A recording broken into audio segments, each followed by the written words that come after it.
May napuntahan nga akong resto bar na na-enjoy ko talaga. Yung literal na makakapag-relax ka at makakalimutan mo ng panandalian yung stress mo sa buhay. Dahil sa masasarap at kakaiba nilang foods. Plus, magagaling na banda at kung ano-ano pa. Dito lang yan sa Calma Bar and Grill na located sa 36P Paterno Street, parang Marikina. I really love the ambience of the place. Malinis, maluwag at air-conditioned pa. Tara, pag-usapan naman natin yung mga in-order namin na kakaiba at nagsasarapan na pagkain. First, itong pansit nila. Na crispy pero once na binuhos mo na yung sauce, unti-unti na tong lalambot. Masarap siya na may konting tamis sa sauce. Legit na pansit with the twist. Next, itong lumpia burger at lumpia pizza nila. Crispy outside, meaty and juicy inside. O diba, may lumpia ka na, may burger at pizza ka pa. Pasabog diba? Bukod doon, umorder din kami na pinagmamalaki nilang mga pulutan. Like crispy dinakdakan and crispy sisig. Well blended yung mga ingredients from sauce, spicy level at pork. Perfect pang ulam, lalo na pang pulutan. Syempre, hindi papali ang grilled tuna. Perfect ng pagkakaluto neto. Tender at juicy pa din yung loob. Ang sarap lalo sa spicy na sausawan. And sa cocktail drinks naman, we ordered frozen amaretto, frozen margarita,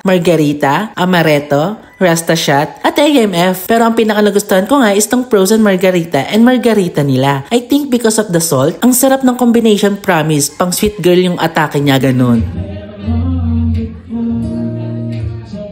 Kaya kung stress ka na or yung kilala mo, punta na kayo dito sa Calma Bar and Grill.